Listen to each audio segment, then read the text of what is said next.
The sun had already scorched Estrella, Texas by the time Mariana Estrada heard the third door shut behind her.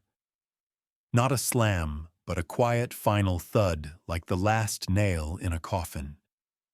She stood alone on the boardwalk outside the Estrella School Board office, sweat trickling down the back of her neck beneath her traveling hat. One hand clenching the cracked leather strap of her satchel, the other folded around her teaching certificate. Her thumb traced the embossed seal from San Antonio's normal school, a useless medal in a town that valued obedience over intellect. Inside her satchel, 3 letters of recommendation, 2 clean dresses, a jar of dried coffee, and $8. That was all she had to her name. 8.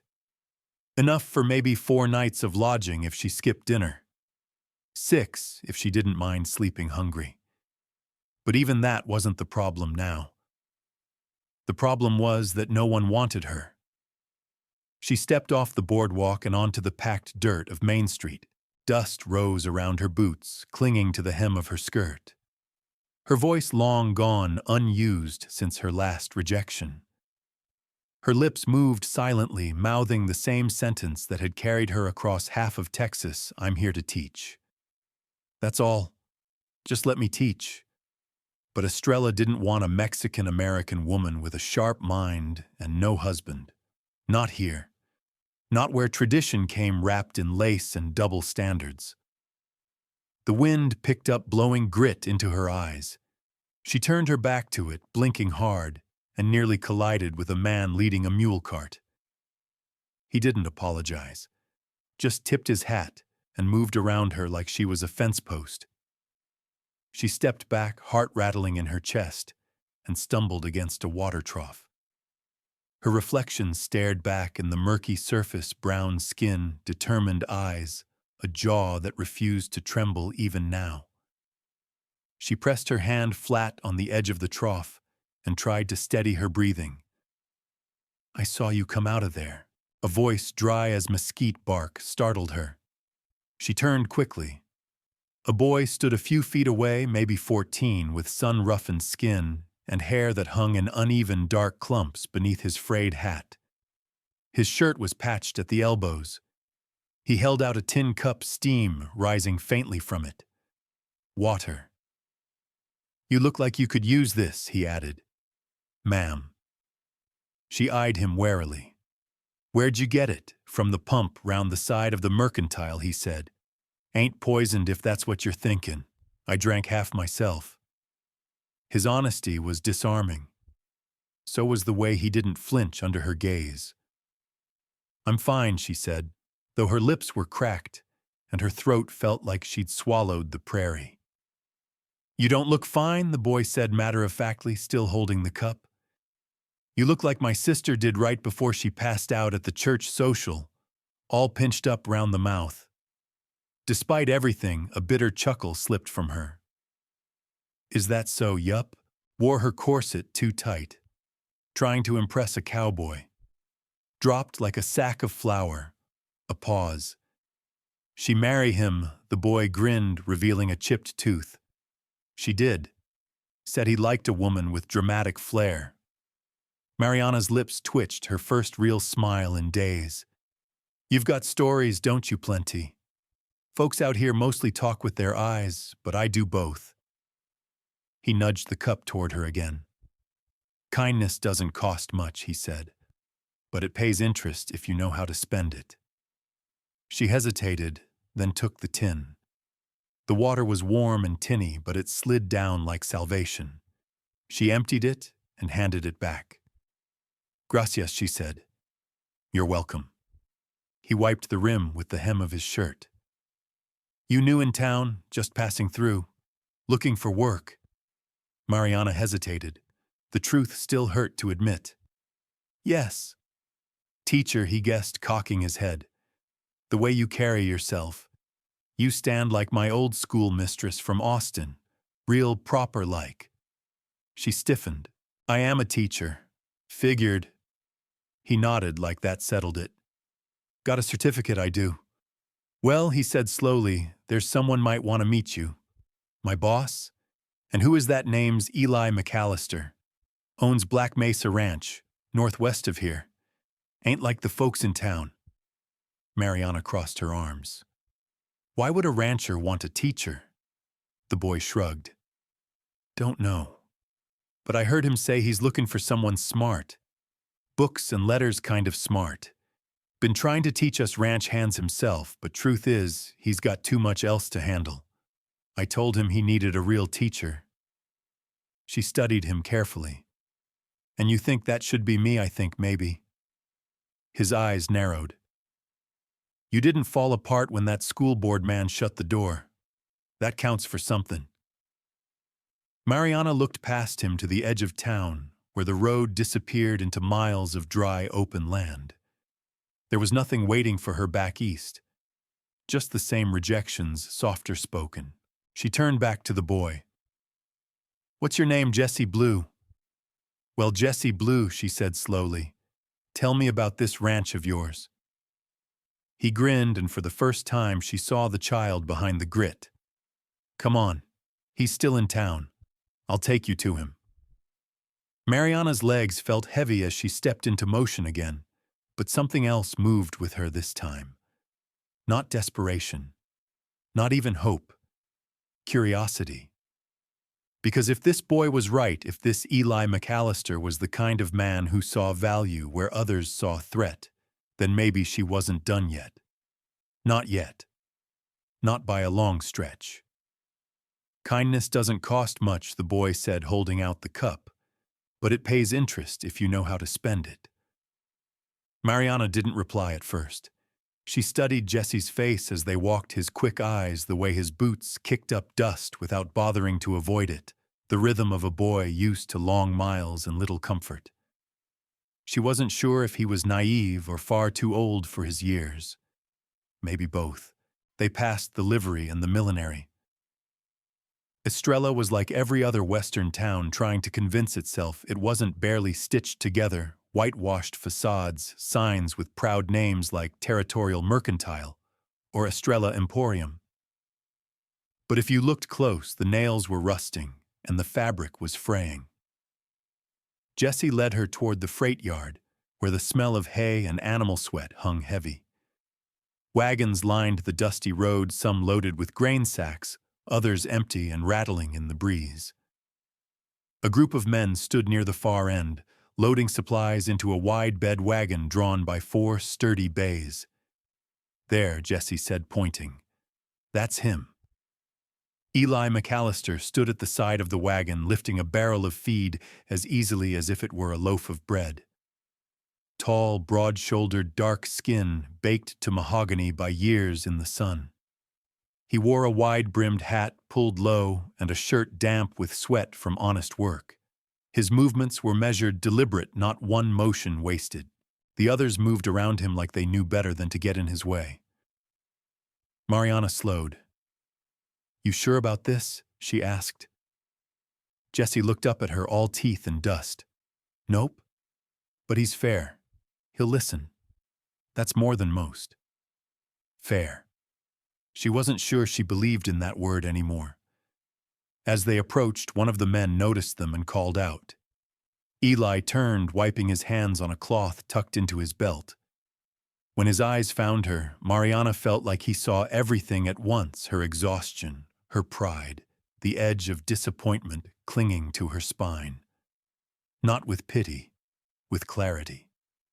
Jesse gave a small wave. Mr. Mallister, Sir Eli said nothing, just raised an eyebrow. This is Miss Estrada, Jesse went on, puffing a little with importance. She's a teacher, got papers and everything. I thought maybe, well, you were saying last week about someone helping with the books and teaching the boys, and Eli held up one hand, stopping him midstream. Then he looked at Mariana. Let the lady speak for herself. Mariana stepped forward. Her heart beat faster than it should have, but she locked her knees and set her chin. Mariana Estrada, certified teacher from the San Antonio Normal School. I'm looking for employment. Eli offered his hand. Eli Mallister, Black Mesa Ranch. His grip was firm but careful, and he released her hand after a single shake. What brings a school teacher to the middle of nowhere? The question wasn't mocking, just plain spoken. It deserved an honest answer. I came because the frontier needs more than cattle and fences. It needs minds, she said, voice steady. I thought I could help shape something. Turns out towns like Estrella aren't looking to be shaped by women. That flicker in his eye again. Respect, maybe. Or understanding. He didn't smile, didn't soften. That's the way of it, he said. Folks hold on to old thinking even when it's rusted through. I found that out. What kind of work are you looking for? Any that uses my education and pays fair wages. I can teach every subject through secondary level. I can read contracts, write ledgers, manage correspondence. I've taught factory workers by gaslight and managed classrooms twice my size. Eli nodded once. He turned and looked back toward the wagon where his men worked, then glanced at Jesse, who stood silently, now eyes wide with hope. We've got 40 men at Black Mesa, Eli said finally. Most can't read much. Some not at all. I've tried to teach them, but between contracts and calving seasons and running this operation, there's not enough of me to go around. The books are a mess. Letters from the railroad sit unopened. I need someone who can set that straight. But I also need someone who can see these men as people, not as charity. Mariana didn't flinch. What would such a position pay $40 a month? Room and board. Cabin separate from the bunkhouse. Meals with the men or in your own space, your call. Sundays off unless disaster strikes. Her breath caught. That was more than she'd made in the city, more than the school board had even discussed. Eli continued, his voice quiet. One rule: treat everyone with respect and demand the same in return. Anyone who forgets that doesn't stay. She didn't answer right away. Her throat tightened, not with emotion, but with the unfamiliar sensation of being taken seriously. Why would you pay that much for a teacher? She asked finally. Because literacy isn't luxury, he said. It's survival. A man who can read knows when he's being cheated. A man who can write doesn't have to beg someone else to tell his story. That's worth paying for. She felt it again, that door inside her opening. Not because someone needed her labor, but because someone understood its worth. I'd like to see the ranch before I decide, she said. Eli nodded like he expected no less. We're heading back soon. You can ride out with us. If it feels right, we'll draw up terms. If not, Jesse'll bring you back. She glanced at the wagon barrels, sacks of grain rope coiled tight and neat. She thought of her satchel, her last dollars, the cameos she hadn't yet pawned. Thought of the men in Estrella who'd looked at her like she was a problem to manage. I'll come, she said. Eli turned to Jesse. Help Miss Estrada into the wagon. We're burning daylight. Yes, sir. Jesse grinned and grabbed her bag. As she climbed into the wagon bed, settling among feed sacks and crates, she felt a shift in the air. Not a breeze, not the creak of harness leather or the scent of cattle beyond the fence. Something else. Possibility. Eli climbed into the driver's seat and took up the reins. You ever been on the prairie? He asked, not looking back. No. You're about to see how wide the world really is. The wagon jolted forward. Mariana gripped the edge and watched Estrella disappear behind them. She didn't know what she'd find out there, but for the first time in weeks, she wanted to find out. I've seen storms break less than a woman with a spine full of purpose. The first stretch of land beyond Estrella rolled out like an open page. The wagon wheels hummed a steady rhythm against hard-packed dirt, and Mariana sat in the back, holding her hat brim down with one hand as the wind tugged at her scarf. The sun moved westward, casting gold over endless grassland that waved like water. The land didn't feel empty. It felt vast, alive with the kind of silence that listens. Jesse rode behind on a smaller gelding, kicking up dust and whistling low between his teeth. Occasionally, Eli called out something about the trail ahead, or a shift in the wind, but mostly they rode in that old Western quiet, the kind where every sound matters. Mariana had never been this far from town, from boardwalks and schoolhouse bells and the smell of ink on student papers. But with each mile, something settled in her ribs. Something that hadn't been there since she stepped off the train a month ago. By the time the sun dipped low, they reached a rise overlooking Black Mesa Ranch. It wasn't what she expected. The main house stood near the center, wide and low, with deep eaves and a wraparound porch. Beyond that stretched the bunkhouse, a blacksmith shed, a smokehouse, stables, and 3 outbuildings arranged like compass points. Corrals lined the slope, and cattle grazed in the distance. The place breathed function, not vanity, and it breathed stability. Eli pulled up the team and gestured down the hill. "Cabin on the south edge is yours if you want it." She saw it, modest, cedar-shingled, a small porch of its own, shaded by a crooked cottonwood. Mariana didn't speak right away. Her throat tightened again, that now familiar press of emotion that came not from sadness but recognition. She stepped down from the wagon. Her boots hit the earth, and for the first time in weeks, she didn't feel like she was sinking. "May I look inside?" Eli nodded and handed her the key, a simple iron thing. "Stove's already hot. Clara aired it out yesterday." "Clara, my sister." He gestured toward the house, then added, "You'll meet her soon enough. Come by the house at 7. Supper's ready by then." With that, he walked off to see to the horses. Jesse grinned and tipped his hat. "I'll fetch your trunk tomorrow. For now, there's a fresh pitcher in there and some biscuits Clara sent." "Thank you," she said, surprised by how much those simple words meant. A hot stove, a clean cabin, a welcome. Inside, the space was plain but clean. Wood walls, 1 window, a cast-iron stove in the corner, and a simple cot with a wool blanket folded neat. A washstand with a cracked porcelain bowl and a mirror that leaned slightly left. The smell of cedar smoke and lavender soap lingered. She sank onto the edge of the cot and let herself breathe. This was not what she had imagined when she'd boarded that train with a valise full of lesson plans. But something here, the land, the quiet, the people, felt more real than anything she'd clung to before. At 7 sharp, she knocked on the big house door. It opened to warmth and the scent of roasted meat, cornbread, and coffee.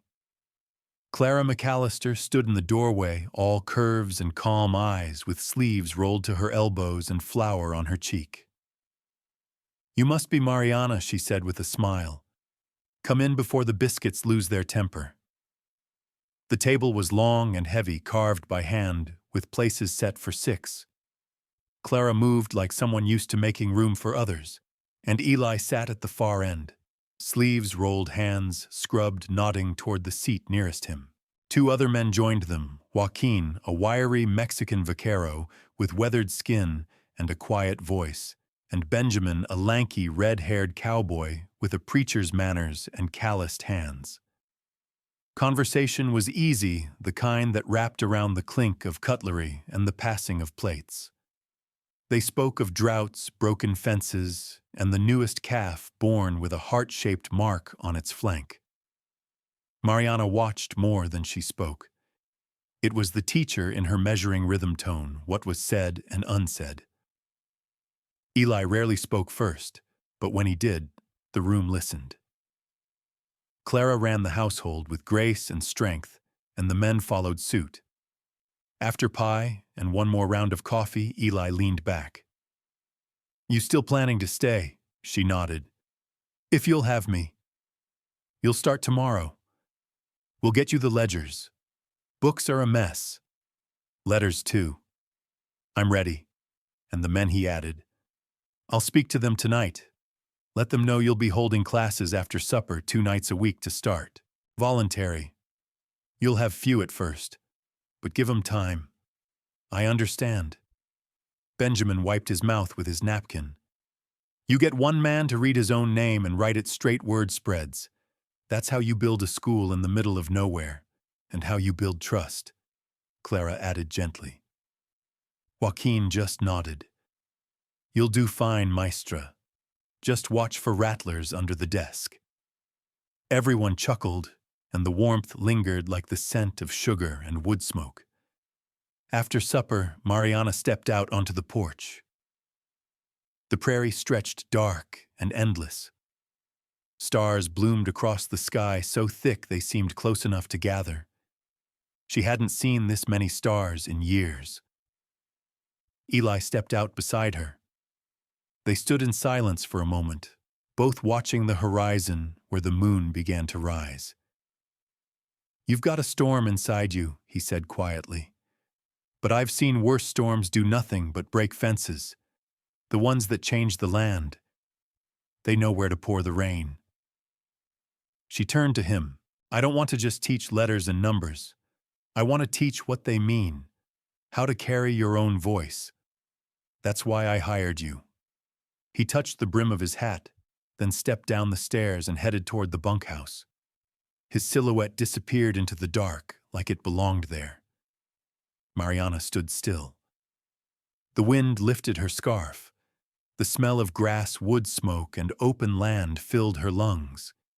She didn't know yet what the days ahead would hold, but she had room to become something here. Not a burden, not an extra.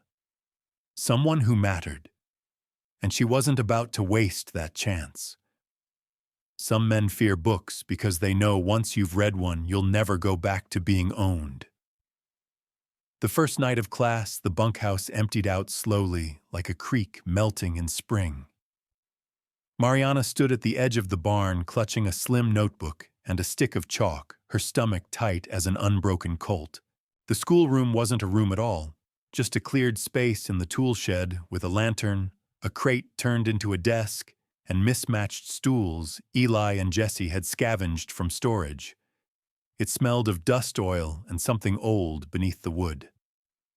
Only one man showed up. Joaquin. He stood just inside the door, hat in hand, his frame stiff in the glow of the lantern. He nodded once. I'll try, he said simply. Mariana smiled, grateful. That's all I ask. She set the chalk on the edge of a board propped up on nails and motioned toward the nearest stool. Joaquin sat without complaint. She began slowly, letters first. His hand trembled slightly as he copied them out, his pencil grip awkward, but his eyes were sharp, hungry. When she taught him the letters of his name, he paused halfway through the cue and looked up. This, he said quietly, I have never written before.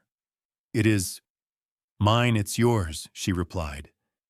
Has been all along. He nodded again, more firmly this time, and bent back over the paper. Outside, coyotes yipped in the distance. Inside, a man who could lasso a steer with his eyes shut was learning to draw the curve of his name with shaking fingers. 2 nights later, Benjamin appeared. He brought with him a Bible worn thin at the edges and said nothing as he sat. The moment he opened it and pointed to the Psalms, Mariana understood he'd learned by listening. Now he wanted to read the word for himself. You read aloud, he asked, her voice low, and I'll follow your finger. She did, slow and steady, verse by verse, line by line. By the 3rd week, 3 more men joined Lucas, a rail-thin hand with a crooked smile, Shane, whose eyes darted like a skittish horse, and Big Tom, whose hands were nearly too large for the stubby pencils she passed out. Each man came for a different reason. Letters from a sister, the promise of writing their names on a cattle contract, the simple defiance of being underestimated. But Mariana never asked why. She only taught. One evening, Clara brought a tin of shortbread and stayed in the back, watching with quiet pride. After class, she walked with Mariana back toward the cabin, her arms crossed against the night chill. "They're not just learning," Clara said. "They're standing taller." "That's them," Mariana said. "All I do is show the tools." Still, Clara smiled. It takes courage to be the one holding the lantern. Mariana didn't sleep much that night. She sat at her tiny desk, going over the day's names and progress, scribbling notes and smiling to herself. The next morning, however, she ran into a different kind of test. It began with raised voices near the south pasture. She'd just stepped outside her cabin when she heard its shouting hooves, a metallic clatter. She rushed toward the noise rounding the barn, just as Eli strode toward the corral, jaw clenched. Inside the fence, two men were squared off, Jesse and a newcomer, Boyd Harris, a short-tempered wrangler brought on to help with calving. "She's turning the men soft," Boyd bellowed, jabbing a thumb over his shoulder. "Wasting time with chalk and paper when there's fencing to fix. She's helping us." Jesse shot back. "We still work. We just got more to work for now." Mariana paused behind a post. Her throat tightened. She hadn't heard her name shouted in anger like that in a long time, not since her old school board meetings back east, when she dared propose teaching arithmetic to immigrant girls. Eli stepped into the corral without hesitation. "That's enough."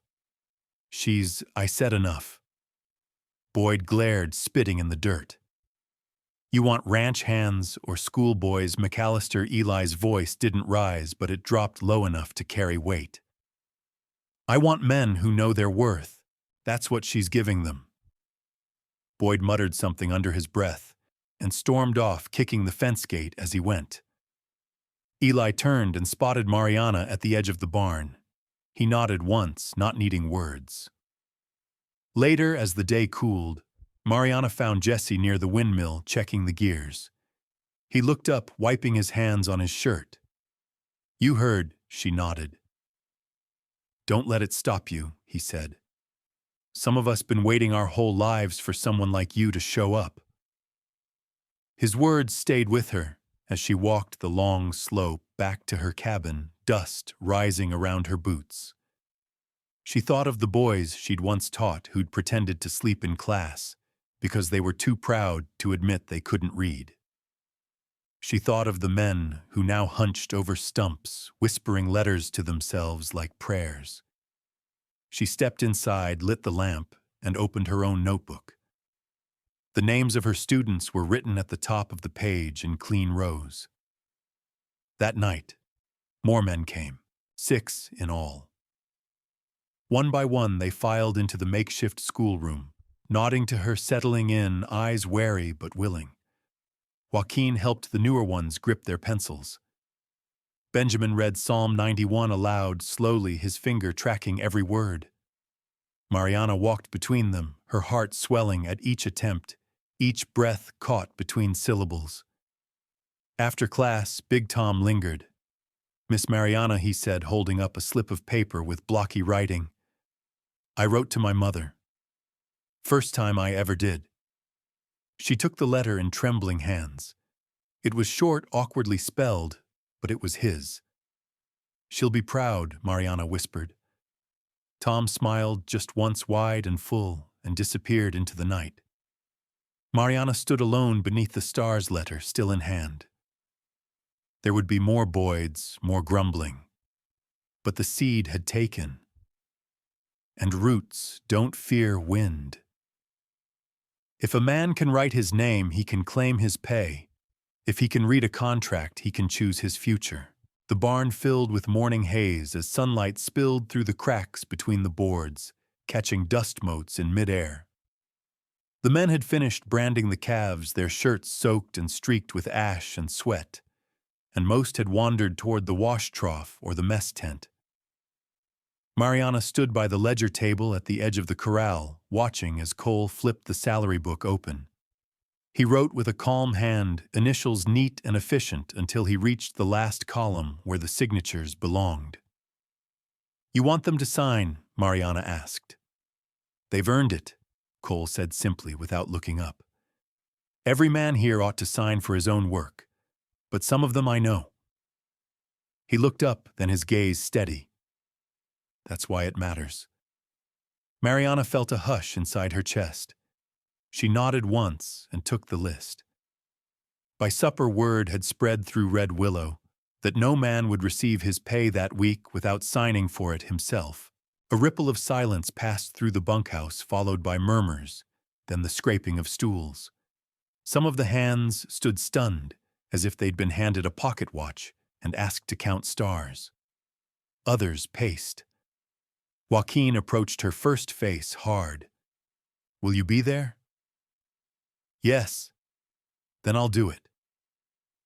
One by one, the men filtered into the storage room they now called the schoolhouse.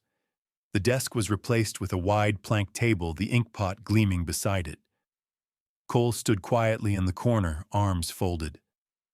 Mariana sat nearby with fresh parchment, her heart aching, as each man took his turn, awkward, slow, but determined.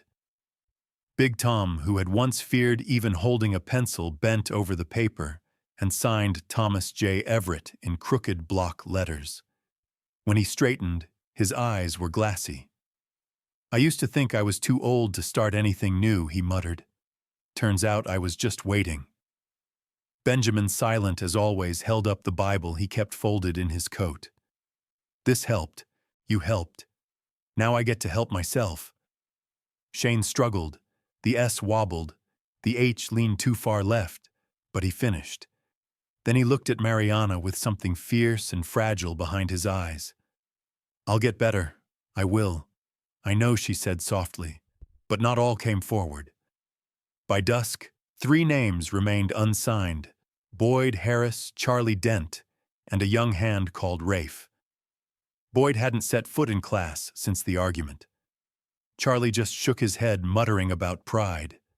And Rafe, no older than 20, hung back like a ghost sitting at the far end of the mess tent, hands clenched around his tin cup. Mariana found him there. Rafe, she said gently, sitting across from him. He didn't meet her eyes. I ain't dumb. I never said you were. Feels like it. Everybody talking. Like I should just walk in and write perfect.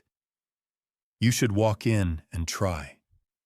I never learned letters, he said, his voice barely above a breath. I was always working. Mama got sick, Pa gone. I was 10 feet in the whole house. Mariana swallowed the lump in her throat. You survived. That takes smarts, too. He looked up, uncertain. Let's start with 1 letter, she said.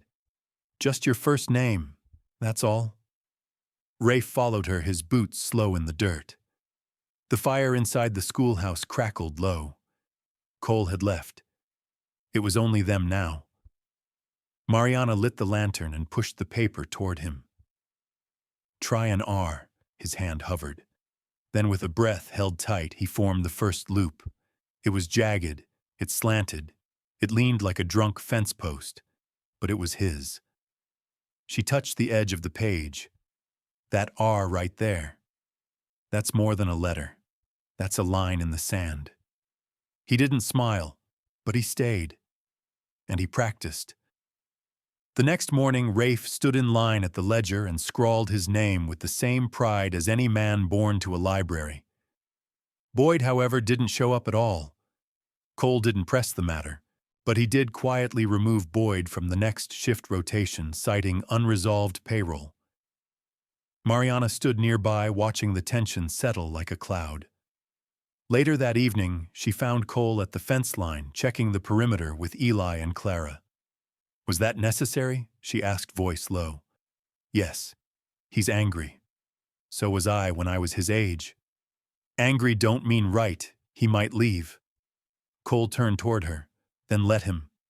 But if he stays, it's on our terms, not fear, not ignorance, not silence. Mariana nodded slowly, not because she fully agreed, but because she knew the cost of bending too often for peace. Back at her cabin that night, she sat with the list of names, each scrawled signature like a flag planted in new earth. Joaquin, Shane, Big Tom, Rafe, Thomas, Lucas. Men who had once stood in dust and silence now carving names into something they'd earned. That Sunday, Cole hosted a meal out by the west pasture. Long tables were set up, plates passed around, and laughter rang loud under the sky. Music played from a wind-up phonograph someone had hauled out, and for a few hours, Red Willow felt like something closer to home. As dusk fell, Cole clinked his cup with a fork. "Mariana," he said, rising, "you've done more than teach letters. You've taught us we own our names, and with that we own our story." The men cheered, not wild, not rowdy, but with a grounded pride that settled deep. Mariana stood, her cheeks pink, her eyes soft with thanks. Later, as the lanterns dimmed and the stars took over the plains, she found herself walking toward the barn. Cole stood there, hands in his pockets, staring toward the hills. "I didn't know if it would work," she admitted. "It's working. They'll need more. Letters aren't enough." "I know," he said. She looked up at him, the air still and warm around them. "Then let's keep going." He met her gaze, steady and quiet. "We will." A soft breeze stirred the dust at their feet, lifting it gently like pages turned by unseen hands. She's not just teaching men to read, she's teaching them to stand up straight in front of the world. Rain fell in long, cold sheets across the prairie, soaking the earth to a dark sheen and filling the wagon ruts with mud. The skies over Red Willow had turned heavy and brooding, casting the whole ranch in a hushed gloom that muffled even the sounds of the cattle. For 3 days, the storms had made it impossible to ride out to the north fence line, and tempers were running thin. Inside the barn, the schoolhouse-turned-classroom had grown crowded and humid. Men came in dripping, shaking out coats, leaving tracks across the sawdust-covered floor. The chalkboard, once just a borrowed slab of wood, now hung proudly against the back wall, and Mariana had taken to using every square inch of it. That afternoon, she was halfway through a lesson on contract language, simple clauses, payment terms, and what phrases like binding obligation really meant when she noticed Boyd Harris standing just outside the open barn doors. He didn't come in. He just stood there, soaked through arms, crossed his hat, pulled low against the rain. But he was listening. She didn't acknowledge him. She only turned back to the board and wrote the word terminate in clear block letters. Now she said, "This doesn't mean murder. In contracts, it means the agreement ends." Always read what triggers it. There was a low chuckle from Joaquin. So if a man don't read this and signs anyway, he could be giving up more than he knows. The room grew quiet. That truth had weight. The men leaned forward. Later, after the lesson ended and the barn began to empty, Mariana walked out into the storm. She found Boyd still leaning against the doorframe, watching the last of the students go. "You taught 'em contracts now?" he asked, voice low. "They asked to learn." He kicked at the mud with the toe of his boot. "I thought this was about letters. Now it's law. It's about freedom." His jaw clenched. "You think you know what a man like me needs?" She looked at him steady and without malice. "I think I know what you deserve." Boyd didn't respond. He stepped out into the rain and kept walking, his shoulders tight, his pace heavy. By the next evening, the storm had cleared, but the wind had changed colder now, biting at the edges of morning. When Mariana walked into the barn that night, she found something unexpected. The full crew was already there. Even Boyd seated in the back arms, folded but present. Cole stood at the front, next to the blackboard, one hand resting on the ledger. "I figured it was time," he said, "for another kind of branding." He stepped aside and Mariana stepped forward, holding a rolled parchment. It was the first draft of the Red Willow Employment Agreement, a document written in plain language, reviewed by a traveling lawyer who'd owed Eli a favor and now ready for every man to read before they signed.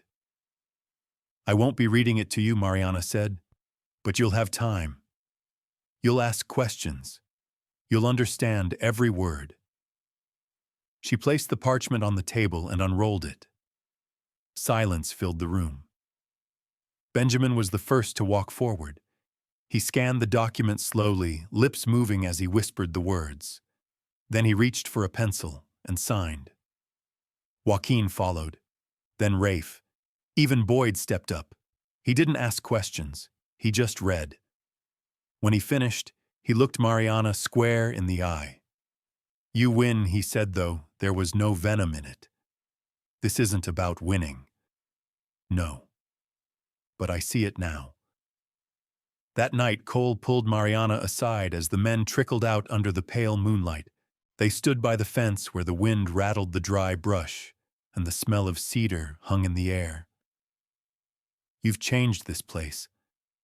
I just opened a door. You did more than that. His voice softened. You made them walk through it. She glanced toward the bunkhouse where the lamp inside glowed faintly. I thought I was just passing through coal. Maybe you were. But now you belong here. She wanted to believe it, but a restlessness stirred in her, faint and troubling. Something unfinished. That week, Clara approached her one morning near the coop, wiping flour from her hands. You got a letter? She said, handing over an envelope postmarked from Helena. Mariana's heart fluttered. It was from Miss Adelaide Park, her old friend and fellow teacher, now working with a women's literacy initiative in Butte. The letter was warm, filled with updates and invitations. They needed help urgently. Women from mining camps, young mothers from immigrant families eager to learn, but no one to teach them. Mariana folded the letter slowly, pressing the crease with her thumb. You all right? Clara asked. I don't know, Mariana whispered. I thought I'd found my place.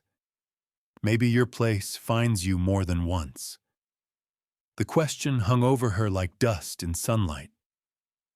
Was this the end of her journey at Red Willow? Or was it the beginning of something even larger? That evening, as the men gathered again, this time reading aloud from a book Mariana had brought titled Voices of the Republic, the weight of the choice pressed heavy. Cole caught her watching them. He stepped beside her, his voice barely above the murmurs of the readers. You're leaving. I might be needed elsewhere. You're needed here. She met his eyes. Then tell me why. He hesitated, then said, because you made me remember who I was before I forgot. Mariana swallowed hard, the ache in her chest blooming. I need to think. Cole nodded. I'll wait. But waiting didn't stop the wind, or the questions, or the promise of a life that called from more than one place. The classroom door creaked open again. Boyd stepped in, late head ducked a folded paper in hand. I wrote something, he said. It ain't good, but it's mine. Mariana smiled through the sting in her eyes. She gestured for him to read. He cleared his throat, voice shaking. I never knew books. Never had time. Always worked. Thought readin' was for someone else. But now I know my name. I can say it loud. I can write it. That's something. Maybe it's everything. The men clapped. No hoots, no teasing, just quiet respect. Mariana knew then, whether she stayed or left, Red Willow had changed forever. And so had she. She gave them the pen, but she never expected they'd write her back into their story. Mariana sat on the edge of her bed that morning, her hands cradling the letter from Butte like a fragile leaf. The parchment had been folded and unfolded so many times now that its creases had grown soft. The sun slipped in through the window blinds, brushing the floor in a golden hush, and outside the prairie was waking roosters, crowing boots, crunching gravel cattle lowing faintly in the distance. She had until noon to decide. Cole hadn't brought it up again. He'd given her space like a man used to watching wild things and knowing the value of silence. But that didn't still the storm inside her. Her heart pulled in two directions, toward the women waiting in Butte, and toward the ranch where somehow she had built more than a schoolroom. She had built trust, kinship, a strange kind of belonging. When she stepped outside, the air was brisk, scented with cedar and ironwood. She followed the path toward the barn, half expecting to be greeted with the usual wave of grins and chalk-streaked shirts. But something was different. She spotted Clara first standing near the barn doors with a smile that curved faint but knowing. "Come on," Clara said. "They're waiting on you." For what, Clara only gave a little shrug, brushing flour from her apron. "Best see for yourself." Mariana stepped inside. At least 20 men stood scattered around the schoolroom, now swept and rearranged. The tables had been covered in linen. The lanterns hung high. A new banner hand-painted and hung with twine read in shaky but proud letters. "Thank you, Miss Rivera." She stopped in the doorway, stunned. Benjamin stepped forward. "We wanted to show you, we remember." Lucas held up a thick booklet, its spine rough-stitched with twine. "It's a book. Sort of. Wrote it ourselves. Letters, thoughts, notes." Mariana blinked. "You what?" Joaquin stepped up next, rubbing the back of his neck. "You said writing was power. So, we wrote. About what you gave us." One by one, they handed her pages. Rafe's was a drawing Mariana standing with a lantern. Shane's letter simply said, "I'm not afraid anymore." Even Boyd had contributed a full page in small, blocky handwriting. She opened his note first. "I didn't come here to change. Didn't think I could. You didn't push, didn't preach. You just handed me a pencil and looked me in the eye like I wasn't less." I'll never forget that. Tears filled her throat too fast to stop. She turned to the men, unable to find the words. Big Tom cleared his throat. "We know you might leave." Clara stepped in from the doorway. "But before you do, we want you to know you didn't just teach us. You healed us." Mariana's hand went to her chest, fingers curling over her blouse. "This," she whispered. "This means more than you know." Cole hadn't stepped forward yet. He stood at the back, arms crossed, face unreadable, as the others broke into quiet conversation, sharing coffee and passing around the booklet. Cole slowly approached. "I didn't write a letter," he said. Her breath hitched. "You didn't have to, but I should have." She met his eyes, steady, now waiting. "I've watched men fight fires, wrestle bulls, bury their own," he said, voice low. "But I've never seen what I've seen here these past weeks. Men relearning how to look each other in the eye. Because of you." She tried to speak, but he stepped closer. "If you leave, you'll do good things. But if you stay, I'll do this," she whispered, finishing for him. "Every day." He nodded once. "And you won't be alone." The silence stretched warm between them. Later that afternoon, Mariana sat by the riverbed that ran along the western edge of the property. She opened the booklet again, reading each line slowly. Every page told a story. Of shame undone. Of confidence found. Of quiet revolutions scribbled in pencil. She looked across the river. Beyond those hills lay Butte. Women who needed her. A calling that tugged at her bones. But here in her hands was a new kind of calling, less loud, less structured, but no less urgent. That evening, she returned to the bunkhouse. She waited until the men had gathered for the nightly reading circle, most of them unaware of her approach. When she stepped forward and opened the front cover of the booklet, the room hushed. "I was going to leave," she said quietly, "not because I don't love this place, but because I thought my work here was done." She paused, then looked at each face, dusty, sunburned, hopeful. "But your letters, your stories, they taught me something. I don't want to build schools anymore. I want to build people. Jesse let out a quiet whoop. Rafe grinned so wide he nearly dropped his book. Cole stood at the back, his eyes never leaving her. I'm staying, she said. Not forever, maybe, but long enough to see where this story goes. Applause filled the barn, not loud, not thunderous, but deep and rich like something planted taking root. And when the men sat back down to read aloud, Mariana didn't stand apart. She took a seat among them. The sky outside burned amber, casting gold through the slats of the barn, and for the first time in many years, Mariana Rivera no longer felt like someone just passing through. She felt written in. She taught them to read, but they taught her how to stay. The air on the ranch shifted after Mariana's announcement. Not in any loud, celebratory way, but in the quiet, unspoken nods men gave her when they passed. In the way Clara left warm biscuits by her door each morning. In the way Cole, who rarely spoke more than he had, to seem to always be just within reach, like a steady fence post at the edge of a wide field. Mariana no longer felt like a visitor. The edges of her presence softened into the daily rhythms of Red Willow. The schoolhouse barn opened before sunrise now, and the men often arrived before she lit the lantern. Some came with letters they'd written the night before, scratched on torn sacks, scraps of newspapers, backs of receipts. Others came simply to sit in silence while they read, their lips moving slowly, soundlessly. Each morning, she carried a bundle of folded books tied in twine, short stories, readers, and verses copied by hand from the library in town. She started calling it her prairie library, and the men joked about late fees, though none of them dared return a book with so much as a corner folded.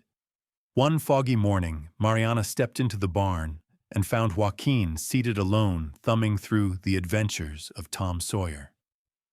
His brow was furrowed. His thumb hovered above a line. "You stuck here," he said, pointing. What does it mean he was suffering the miseries of guilt and fear?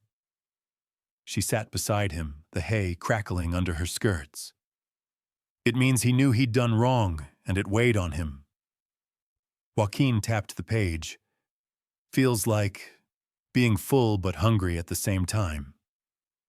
Mariana blinked. That's a better description than Twain wrote. He gave her a half smile. You make us see words different. No, she said. You're the ones making them yours.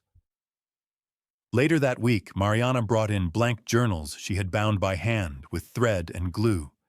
She passed them out without ceremony, setting one in front of each man. These are for your words now. Write anything. Stories, lists, dreams, even curses. Big Tom blinked at his. Even if it's just one word, especially if it's one word. That night, Cole lingered after the others left. Mariana was stacking chairs when he stepped forward, holding his journal between two calloused fingers.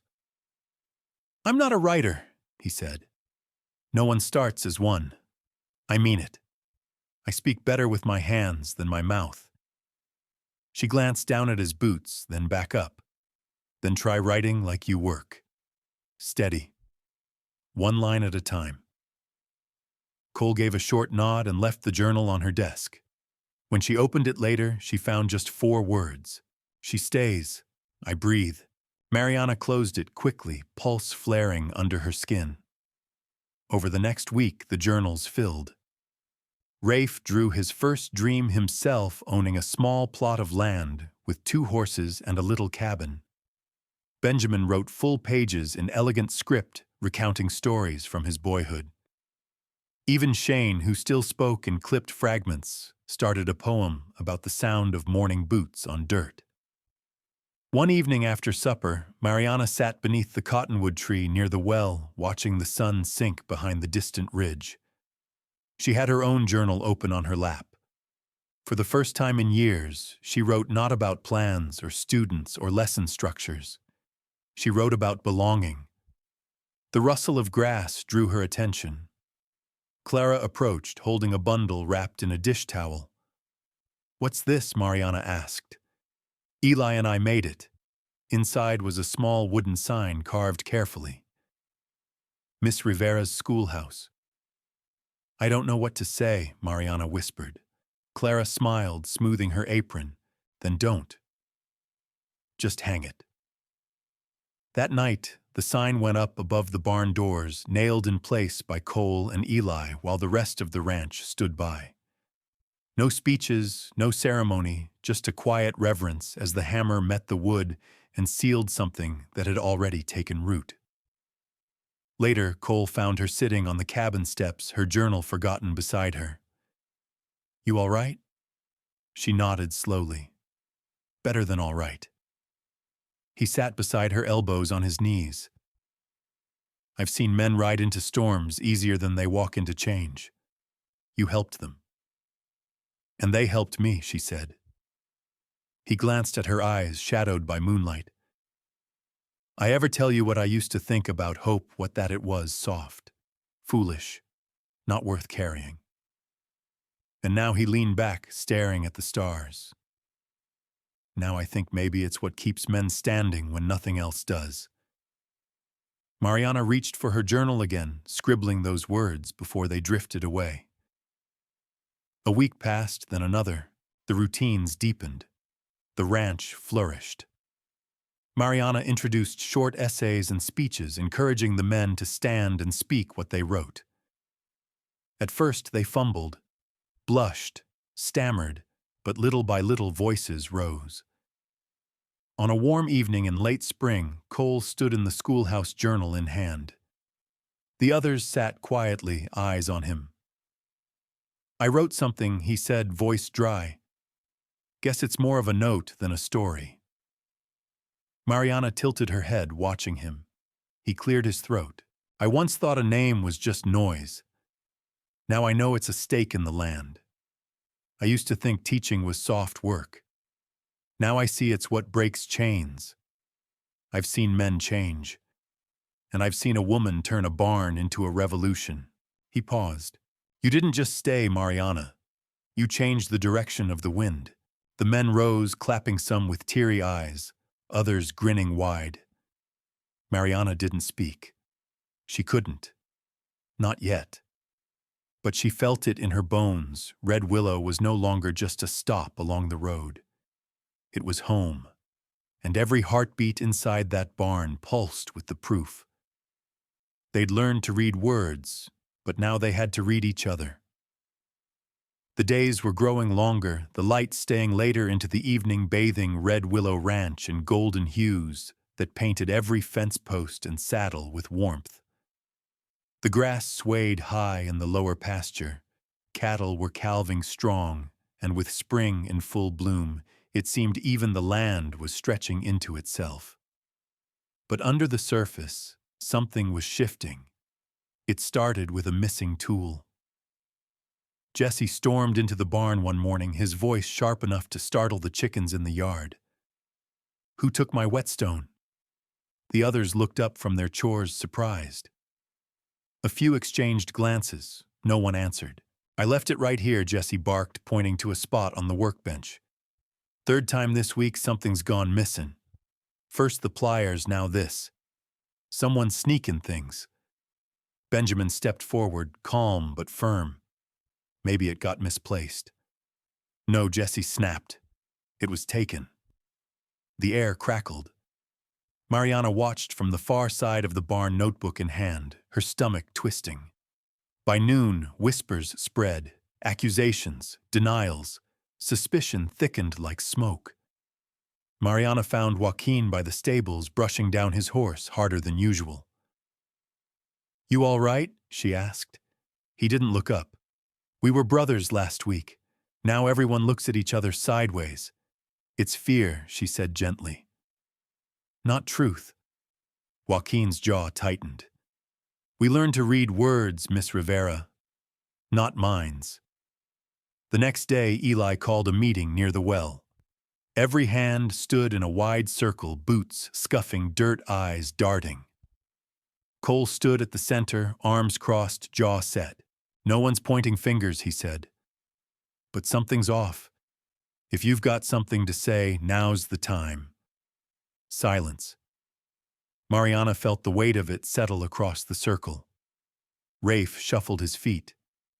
Lucas looked at the sky. Then Boyd stepped forward. I found the whetstone, he said. In the hayloft. Caught one of the new hands, Caleb hiding it. Caleb, a wiry kid barely older than Rafe, stood frozen, his face flushed, eyes wide. I wasn't stealing it. I just didn't want Jesse hollering if I messed it up. I was going to bring it back. Jesse's fists balled, but Cole raised a hand. That true, Caleb nodded. I didn't mean nothing by it. I just don't know the rules here. Seems like everyone else knows what to do. The silence cracked a little. Benjamin stepped forward. You could have asked. Caleb looked down.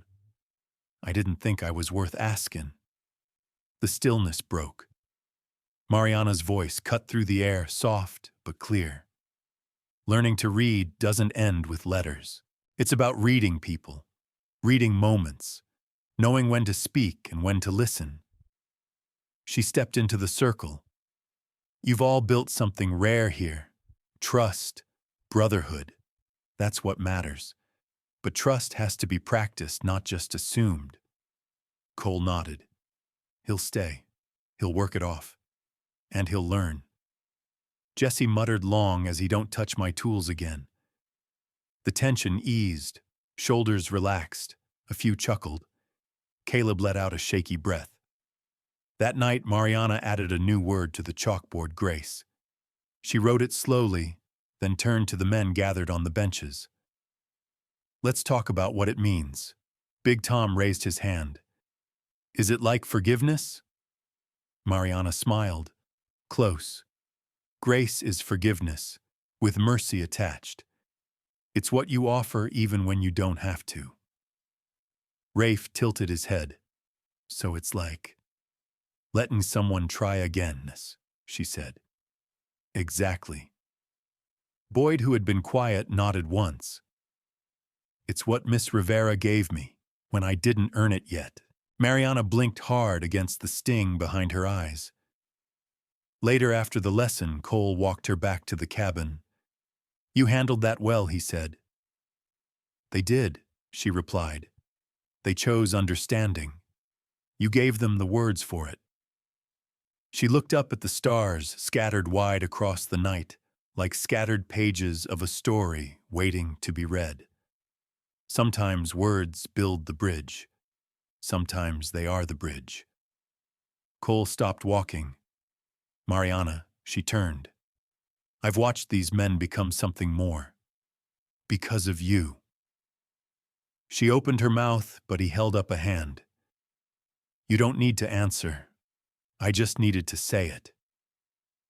He turned and walked back into the dark, leaving her standing in the glow of the lantern light spilling from her cabin window.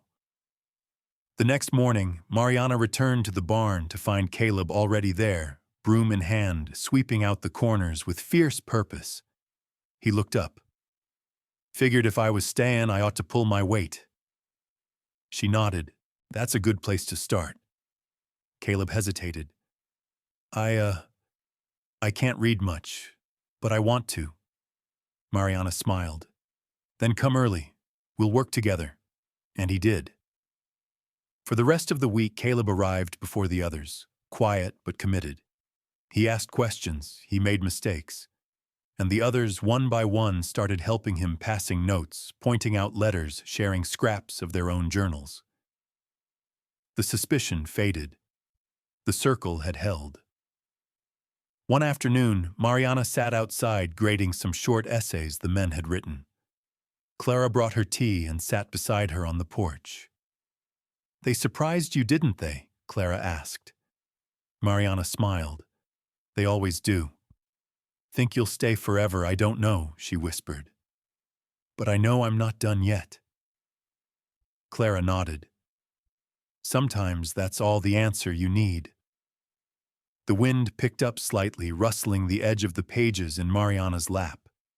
She turned to the last essay, Caleb's. The handwriting was uneven, the spelling rough, but the words were clear. I never had a place before. I thought I had to steal one. Turns out all I had to do was show up and say, I'm ready. They gave me the rest. Mariana closed the paper, slowly holding it to her chest. They were learning to read, but more importantly, they were learning to be read. She didn't ride into town to prove anything, but when they tried to dismiss her, the men she taught stood up before she could. The train to Harlow slowed with a metallic groan, brakes shrieking as iron wheels met rusted tracks. Smoke curled above the station roof, and the town came into view, weather-worn facades, a leaning water tower, and signs painted in chipped white against dusty wood. J.R. Harper and Sons Mercantile Barlow's Feed and Grain, and the courthouse with its crooked bell. Mariana stepped off the platform, adjusting her satchel and brushing the dust from her hem. Cole and Benjamin followed behind her, each carrying ledgers, journals, and the rolled charter for Red Willow's adult education program. They had come prepared. At first, she had resisted the idea. A public appeal for recognition, let alone funding, felt performative, but Clara had insisted. Let them see what you've built. Don't let the ones in charge keep deciding who gets access. So Mariana agreed, though her hands trembled around her notes. Inside the courthouse, the room was colder than expected. Not from air, but from posture, the kind of chill that comes from being sized up and doubted before your name is even spoken. The county committee sat behind a narrow desk, 3 men and 1 woman with stiff collars and blank faces. Led by Supervisor Wallace Greeley, a man whose mustache seemed to scowl on its own. Mariana took the center floor. Cole and Benjamin flanked her, standing quietly like bookends carved from oak. I'm Mariana Rivera, she began. I've come to speak about literacy on the frontier, not in theory but in practice. Greeley gave a nod so slight it could have been imagined. Go on, Miss Rivera. She unrolled the program outline, placed it on the table, and spoke about the ranch hands who could now write letters to their families, about the contracts they could now read before signing, about the journals they kept filled with memories and meaning. One of the other councilmen cleared his throat. You're not a licensed educator under our district, are you? I was licensed in Helena. I taught in 2 districts, but not here. I wasn't aware I needed permission to help someone learn to read. A pause. Paper shuffled. You're saying these cowboys, these men voluntarily come to class after a day's labor? Yes. You expect us to believe that Cole stepped forward. They don't just come, they ask for more. Greeley's mouth curled slightly. And you, sir, are Cole McAllister, owner of Red Willow Ranch. And you're allowing your workers to... What becomes scholars, I'm helping them become men who can make decisions on their own. Thought that was the whole idea of the frontier. The silence sharpened. Greeley turned back to Mariana. We're not opposed to charitable efforts, Miss Rivera. But what you're describing, well, it's unorthodox, informal, unverified. Benjamin stepped forward, now holding out one of the journals. This is mine. Every word earned. You want proof. Read it. Greeley didn't reach for it. I'm afraid this board requires more than testimonials and good intentions. Mariana's pulse thudded. She could feel the edges of her resolve fray. Before she could speak, the back doors opened, and in walked Joaquin Boyd, Big Tom Rafe, and Shane. Dusty, wide-shouldered, unpolished. But they came. Hats in hands, boots heavy on the old wood floor. We heard they were doubting her, Joaquin said simply. The room froze. Rafe stepped forward. She taught us to read. Boyd nodded. She taught us to write. Big Tom added, she taught us how to be heard. The woman on the committee finally spoke, her voice the only soft one in the room. And why are you here now? To show we're real, Shane said. They stood shoulder to shoulder in the room, men who'd once been invisible, now impossible to ignore. Mariana looked at them, her chest swelling with something fierce and grateful. She turned back to the board. You don't have to approve our request, but don't say we didn't try. Don't say we didn't show up. Greeley leaned back, his expression unreadable. You'll receive our response by mail. Back outside, the men stood in the square, adjusting hats and wiping sweat from their collars. I didn't ask you to come, Mariana said, her voice tight. We know, Boyd replied, but you stood for us. It was time we stood for you. She looked at each of them, her eyes burning. Thank you. Cole rested a hand lightly on her shoulder. We'll build it with or without them. She nodded, swallowing emotion. They rode back to Red Willow in near silence, the wind warm and the wagon bouncing gently over the trail. As the ranch came into view, Mariana looked at the barn, her schoolhouse, and saw something new. Waiting at the door were Caleb Lucas and even Charlie Dent, holding chalk and paper ready for class. Clara stepped outside with a pot of coffee and a grin. Well, she called. We showed them, Mariana said. Did they listen? That part doesn't matter, Cole replied. Mariana finished for him, because the learning doesn't stop. That night the men gathered as usual, but the air carried a new charge.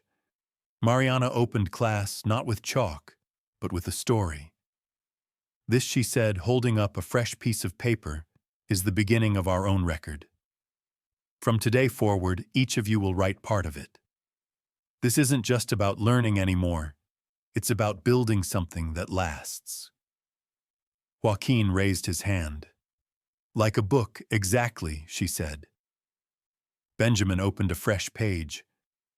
What's the first line? Mariana smiled.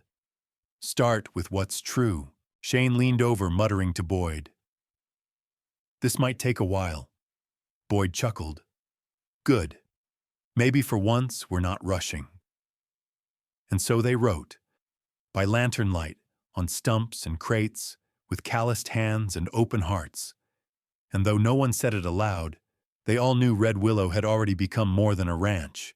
It had become a story that could no longer be erased. When the letter came with no return address, she knew the past had found its way to the door. The envelope was pale gray, pressed thin by time and dust, its corners curled like old leaves. Mariana found it wedged between the pages of the town register when she stopped by the post office to pick up supply forms for the ranch. No stamp, no markings, just her name scrawled in a sharp, unmistakable hand. She hadn't seen that handwriting in 6 years. Her fingers trembled slightly as she turned it over. No return address, no seal. Just ink and memory. She slipped it into her satchel without opening it. Back at Red Willow, the wind had picked up. A dry, whispering kind of wind, the kind that pushed under doors and around window panes. Cole was out in the north field with Eli repairing the cattle gate. The schoolhouse was empty. She stepped inside the barn, cool and silent, and pulled the letter free. She opened it with slow fingers, careful not to tear the paper.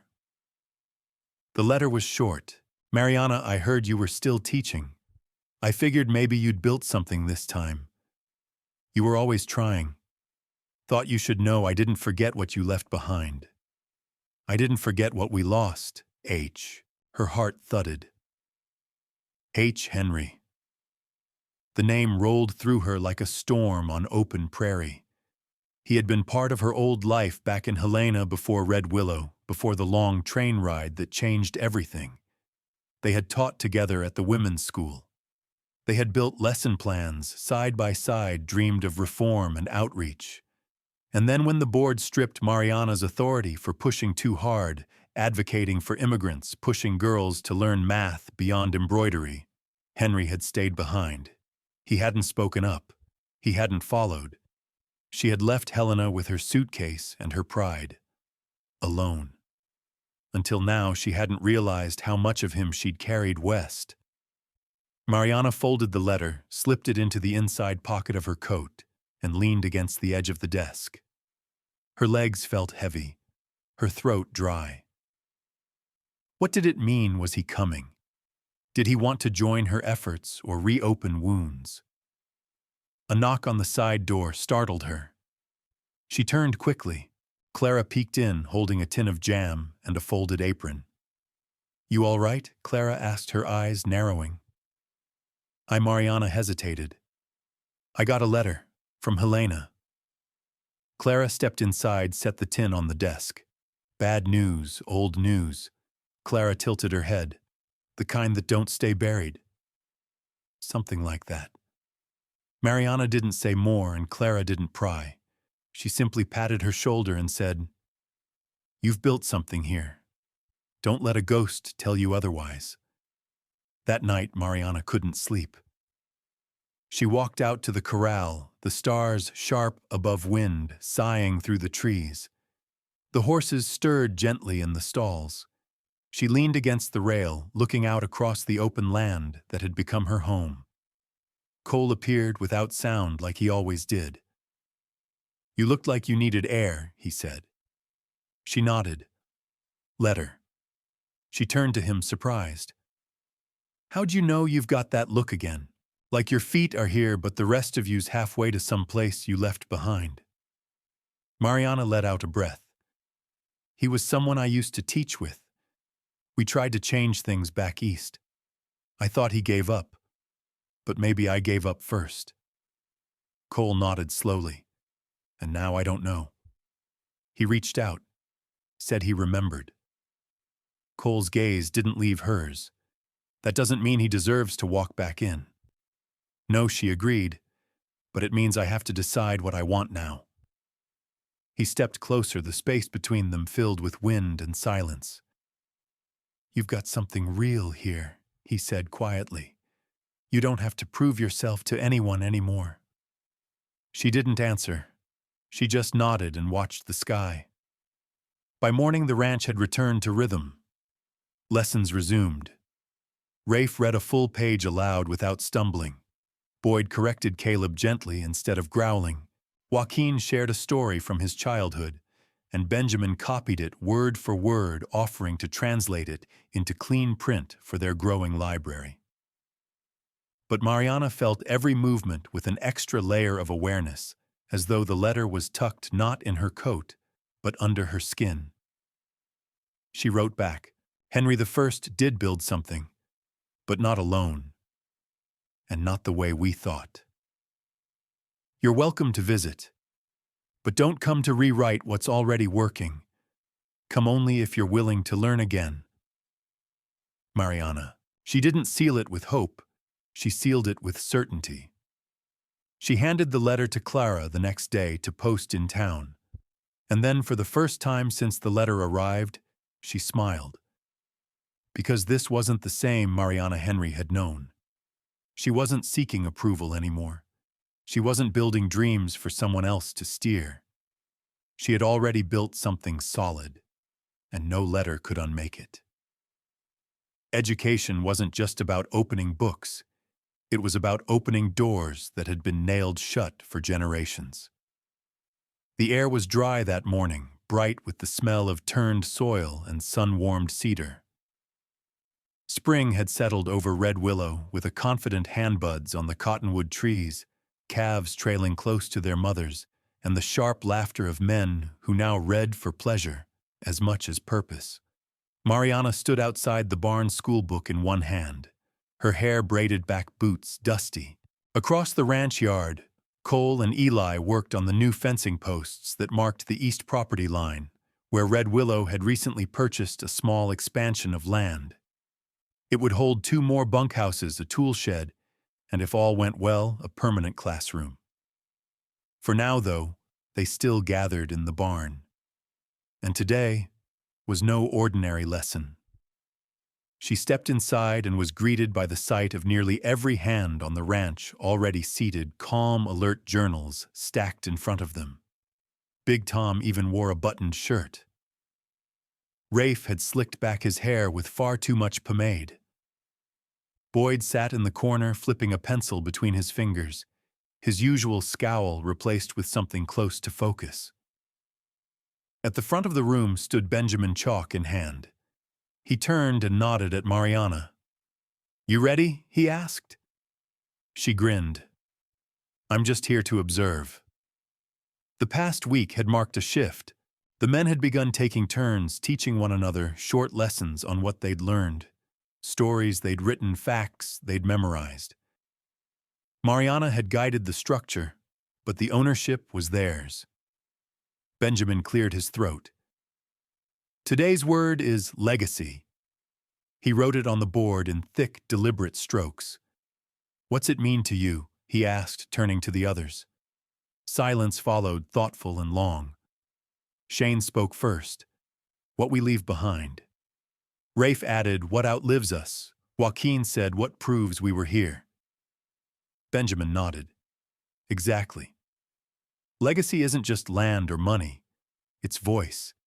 It's name. It's the stories you leave in the hands of those who come after."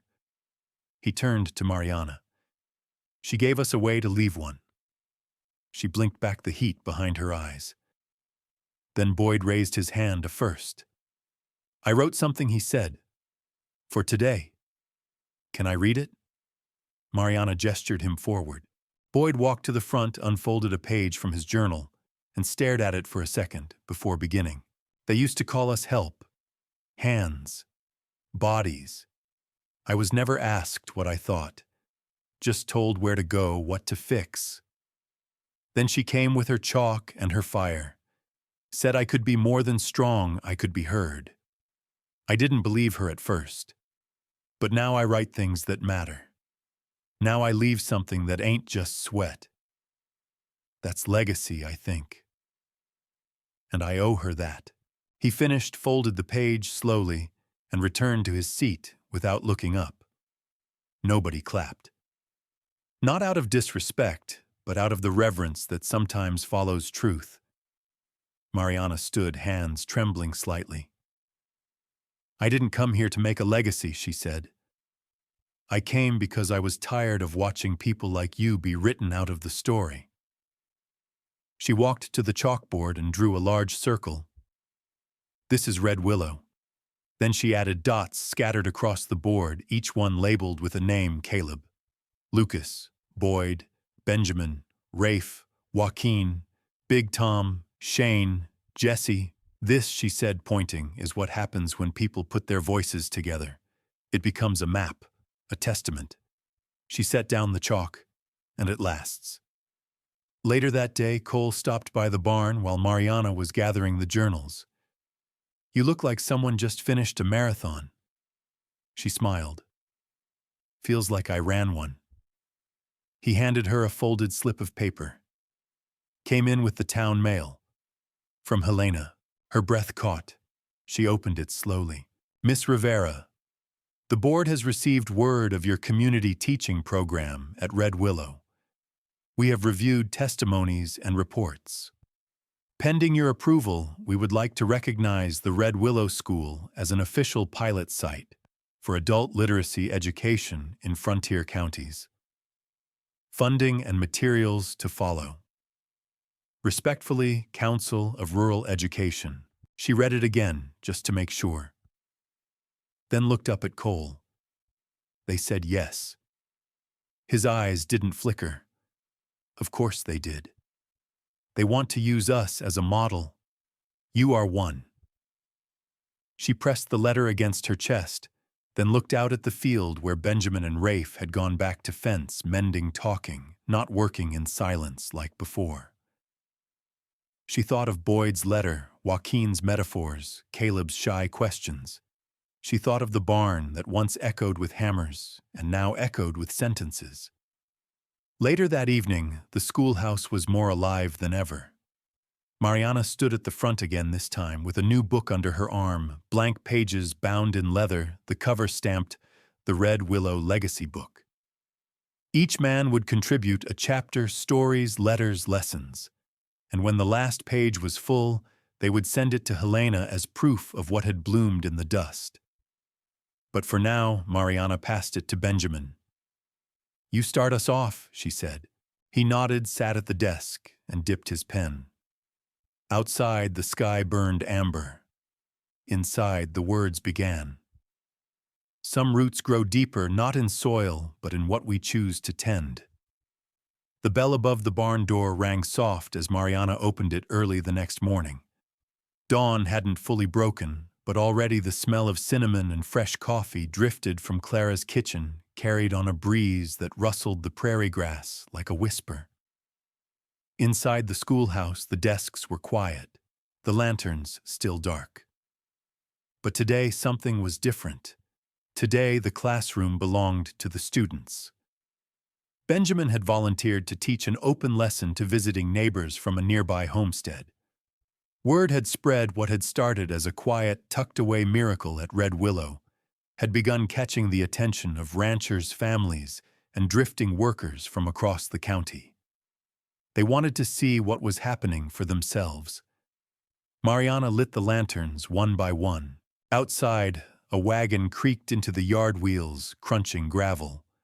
Then another. By mid-morning, a dozen visitors had arrived, 3 ranch wives with tired eyes and firm voices, 2 farmhands from the eastern slope, and a teenager named Marla, who'd ridden 12 miles on her own. She carried a notebook wrapped in twine and held it like scripture. Inside, Benjamin stood ready, chalk in hand, spine straight. "Welcome," he said. "This is a place for starting again." Mariana stood to the side, her hands folded, watching. Pride bloomed in her chest, like wildfire. He wrote the word, "Begin," on the board. "We don't teach fast here. We teach honest. If you can say a word, you can write it. If you can feel something, you can learn to name it." A hand went up. The young girl, Marla. "What if folks laugh?" Benjamin smiled gently. "Then we teach them why it's brave to speak." The room softened. The lesson flowed slow, deliberate, and powerful. Mariana barely spoke, except to help one of the women with her vowels. She moved from desk to desk, marveling at how her students had now become mentors, guides, torchbearers. When the session ended, Clara brought sweetbread and jam, and the guests lingered. Outside, Boyd helped an old rancher write the name of his granddaughter. Caleb read his favorite sentence from the Red Willow Legacy book, aloud, halting but clear. By sundown, several visitors asked to come back. One left a basket of eggs in thanks. Another offered to donate extra paper. Marla pressed her notebook into Mariana's hands and whispered, "I want to come here. I want to stay." Mariana handed it back. "Then we'll make room." That night, the barn glowed from within like a lighthouse. Inside, the men and visitors gathered not for class, but for celebration. Cole hauled in an old fiddle and someone found a harmonica. Chairs turned to circles. Laughter carried. Mariana sat near the back. Her fingers wrapped around a warm mug of tea, her heart filled to the brim. Across the room, Cole was listening to Eli tell some story, but his eyes flicked toward her, held her gaze for a breath longer than necessary. Then he stood. "I've got a word," he said, nodding toward the chalkboard. Someone whooped. "Let's hear it." Boss Cole took a piece of chalk and wrote home in wide, steady strokes. He turned. "I've lived in the same house for 20 years, rode the same pastures, ate the same stew." He paused, lips twitching slightly. "But I didn't know home until we started building it here." He looked at Mariana. "She didn't teach us how to read so we could pass time. She taught us so we could claim time, and place, and each other." The barn went quiet. Even the wind outside seemed to hush. "She didn't ask us to change," Cole continued. "She showed us we already could." Then he stepped back, left the word home gleaming on the board.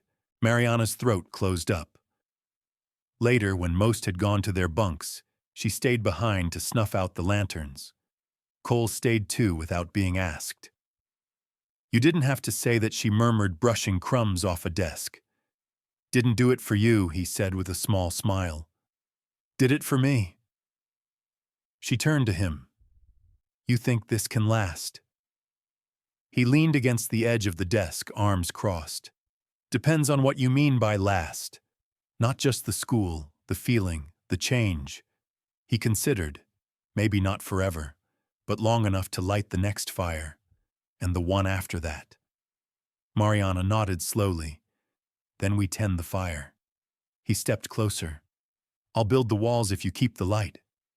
Her breath hitched just slightly. Deal. Outside, the stars opened like seeds in the dark soil of the sky. Inside, Mariana wrote one final word on the board before she left for the night. Tend. Because that was the truth of it. Change didn't always come in thunder. Sometimes it came in hands calloused from work, in a boy reading his first paragraph, in a woman choosing to stay. And sometimes it came in silence, in the space between two people who had learned how to listen. Red Willow wasn't just a school anymore. It was a garden, and it was growing. A schoolhouse wasn't made of walls, it was made of hands that kept showing up even after the dust settled. The storm rolled in at dawn. It came from the north, swift and silver-gray wind curling low over the prairie like a warning whispered across grass. By the time the first clap of thunder split the sky, the men were already running, pulling tarps over hay-rushing animals toward shelter, locking down the tool shed doors that always threatened to swing off their hinges in high gusts. Inside the barn, Mariana tied back her hair and moved quickly, checking to make sure everything in the school corner was safe. Journals were packed into crates. The chalkboard covered with oilcloth. She'd seen spring storms before, but something about this one felt wider, deeper. Clara appeared in the doorway, apron soaked, her expression tight. South pasture flooded. Eli's out there with two of the young ones trying to pull gear from the creek line. I'll go, Mariana said without hesitation. Clara blinked. I'm not made of lace. You are? Clara said with a smirk, just the kind sewn with wire. Outside, the sky darkened fast. The wind turned sharp, carrying leaves and debris as Mariana made her way toward the low fields beyond the barn. Cole was already there, boots planted in ankle-deep water, shouting above the rush. Help me get this canvas over the trough, he barked. She didn't hesitate. She dropped beside him, grabbing the tarp's edge. Together they pulled it over the wood, tying it off with soaked rope. Eli and Caleb worked nearby, trying to right a toppled fence panel. The stream had risen almost to the tree line. A bolt of lightning struck a hill in the distance. The ground seemed to shudder. We have to pull back, Cole said. If that bank gives, it'll wash everything. The men nodded and started to retreat. Mariana turned just in time to see a figure sprinting toward them from the far edge of the pasture. Benjamin, she called. But it wasn't him.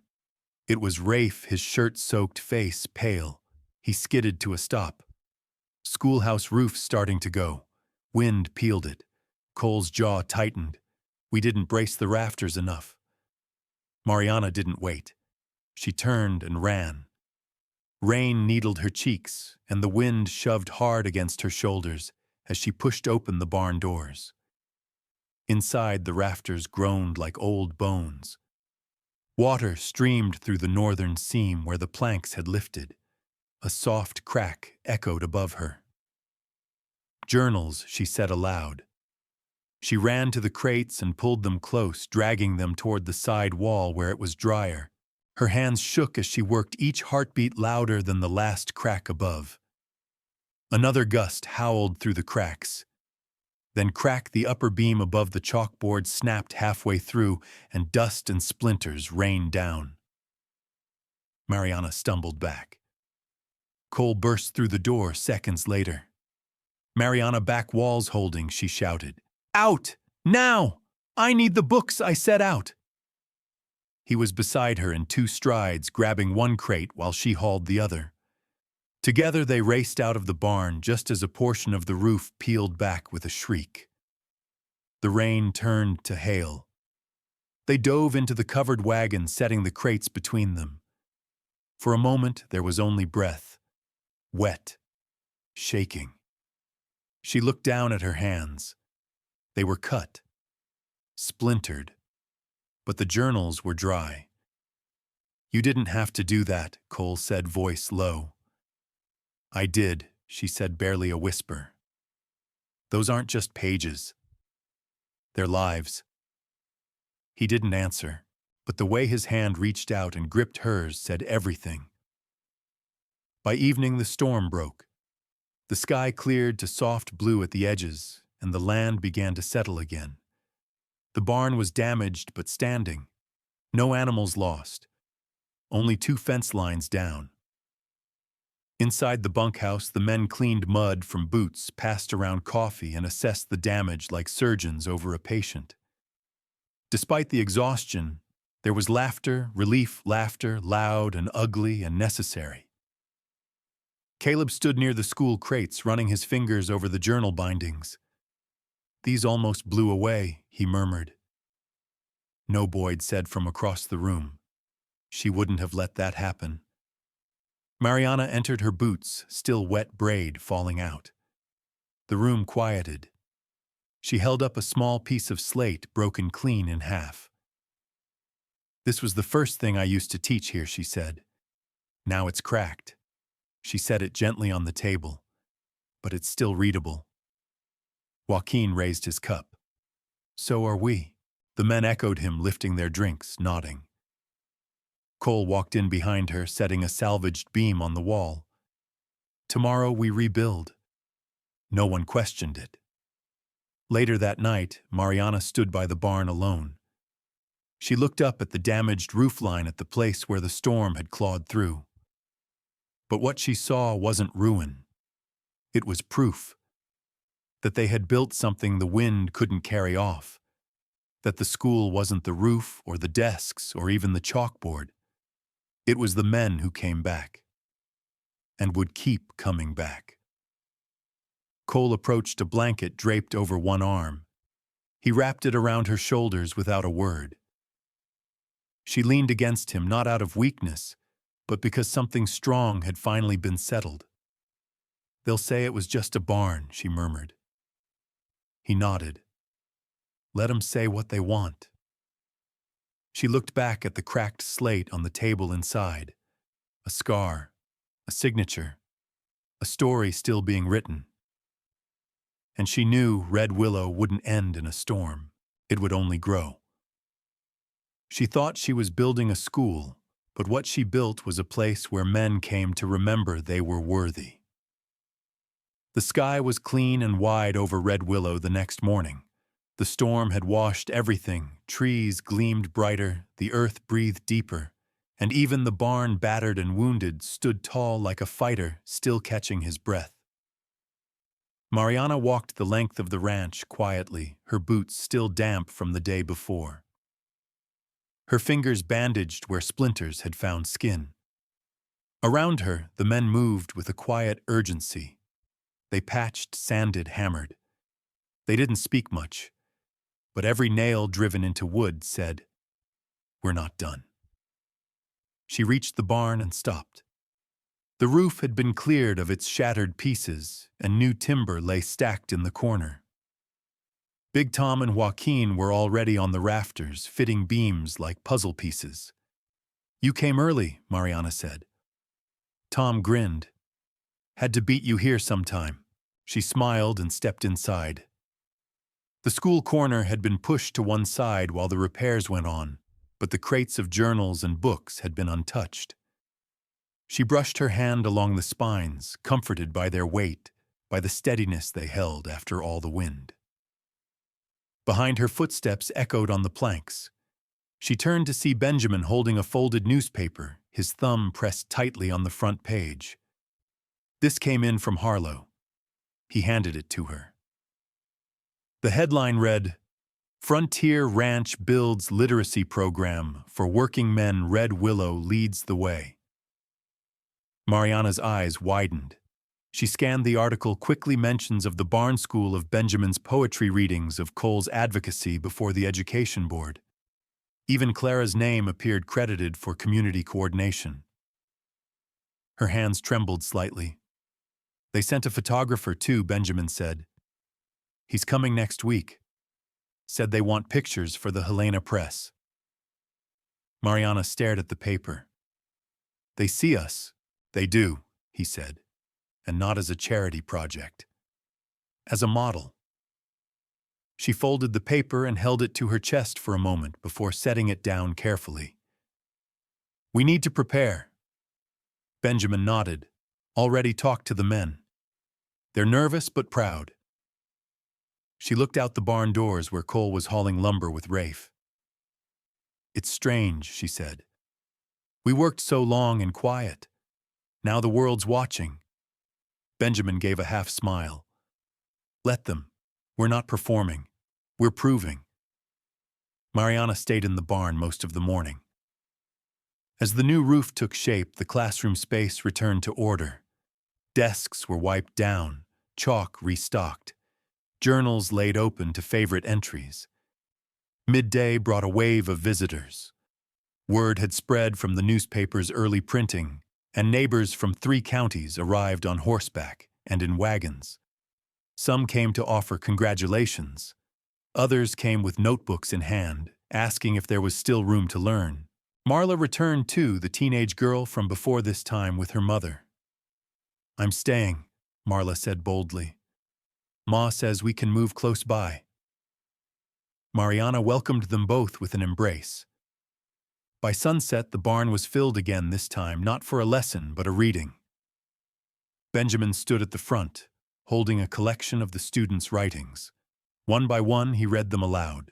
My hands were made for lifting hay, but now they lift a pen. I thought I had nothing worth saying. Turns out I had a voice all along. We weren't silent because we liked it. We were silent because no one ever asked us to speak. Each reading brought a wave of quiet nods, choked throats, and sometimes tears. These weren't speeches. They were declarations. Boyd read his too reluctantly at first, but then with a fire in his tone. I spent years being angry. Thought it made me strong. But this made me whole. A man who can name what he feels is more dangerous than one who never learned how. Afterward, Mariana stood to address the room. I never set out to make this place what it's become, she said. I just wanted to give what I could. I thought I was teaching. But you were the ones showing me what a classroom could be. She paused, her eyes sweeping over the men, the newcomers, the women, the neighbors. This school was never about grades or rules. It was about claiming space and dignity and belonging. Cole stepped forward, his usual quiet presence anchoring the room. And it's not just hers, he said. It's ours. All of it. What we build, we protect. What we protect, we grow. They stood together then, side by side, while the light dimmed behind the hills and shadows stretched long across the floor. When the visitors left, Mariana lingered near the door, her fingers brushing the edges of the chalkboard where someone had written one word: endurance. She leaned her head against the frame, breathing in the scent of cedar and sawdust and ink. Cole came to stand beside her. They saw what we've done, he said softly. Yes, she said. But more importantly, they saw who we are. He nodded. You ready for what's next? She turned to him, steady now. I've never been more ready. Outside, the prairie had gone still, but inside a light burned brighter than ever, and in the heart of the barn, a seed planted long ago had taken root and bloomed. Once they wrote their names, they didn't stop there. They wrote a future that couldn't be erased. The photographer arrived on a Thursday morning, his buggy kicking up dust as it rolled into Red Willow's front lane. He wore a bowler hat and glasses that slid down his nose every time he reached for his camera case. His name was Walter Lanes, a wiry man with city shoes that didn't stand a chance against the mud near the barn. Mariana met him at the gate, her skirt already dusted with trail dirt, sleeves rolled to the elbows. "Miss Rivera," he asked, wiping his glasses. "I was told this was the place making readers out of ranchers." "This is the place," she said. Walter looked around, eyes narrowing as he took in the barn, the men walking the fence lines, the classroom signs, and makeshift library shelf, visible through the barn's open doors. "I brought 4 plates and a full cartridge of ink. You'll be in print by month's end. Print isn't why we're here." "Still it helps," he said, smiling. Mariana walked him to the schoolhouse where the men had already gathered. Someone had swept the floor twice over. Boyd wore his cleanest shirt. Rafe held his journal to his chest, like it might float away if he let go. Even Joaquin had shaved. Sort of. Walter set up his camera by the front window, aiming toward the chalkboard, where the word legacy still lingered from last week's lesson. He asked them to sit, stand, pose, pretend they weren't posing. But the best photograph, the one that made it into the Helena Press weeks later, wasn't staged. It was Benjamin leaning forward, one elbow on the desk, pen in hand, writing slowly in the Red Willow Legacy book, while the others watched quietly, reverently. Walter didn't even ask them to hold still. He just clicked. After the photographs were taken, Mariana gathered the men for what would be their last official reading of the season. Spring had given way to early summer, and the ranch would soon demand their full attention.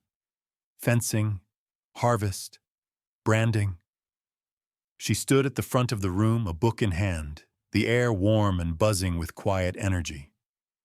"We're not closing," she said. "We're just letting the season change." The men nodded. They understood. "We've been writing something together these past few months, and it's not finished. But it's time to hand it off." She lifted the legacy book.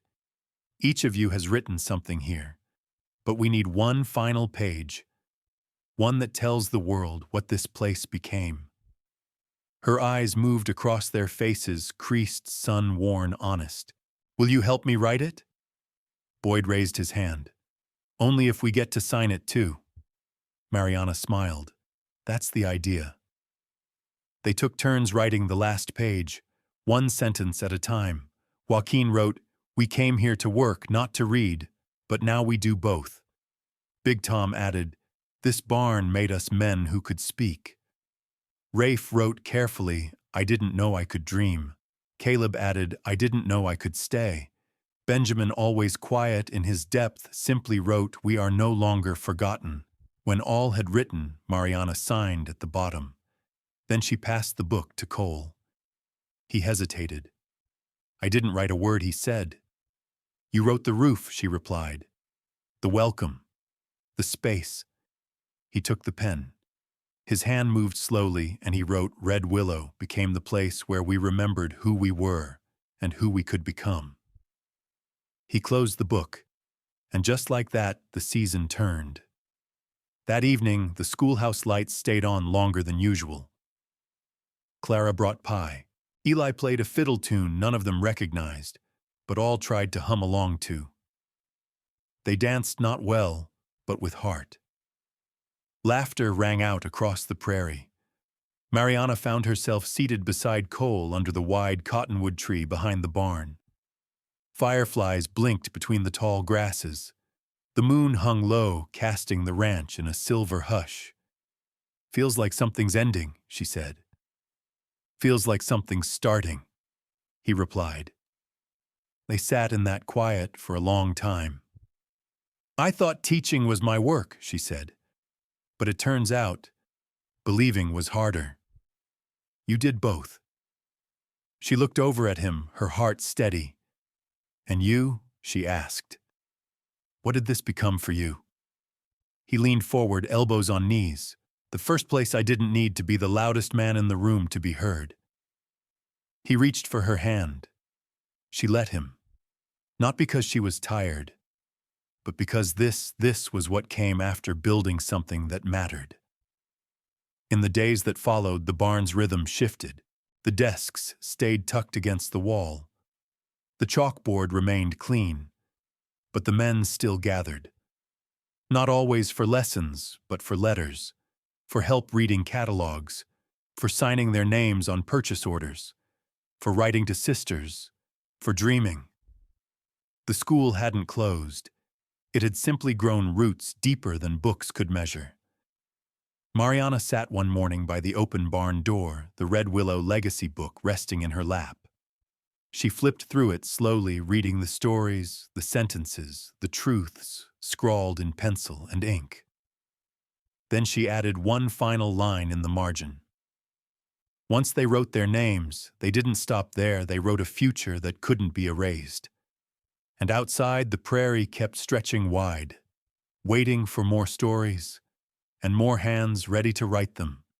The educational lesson learned from this story is that it's never too late to grow into the person you were meant to be.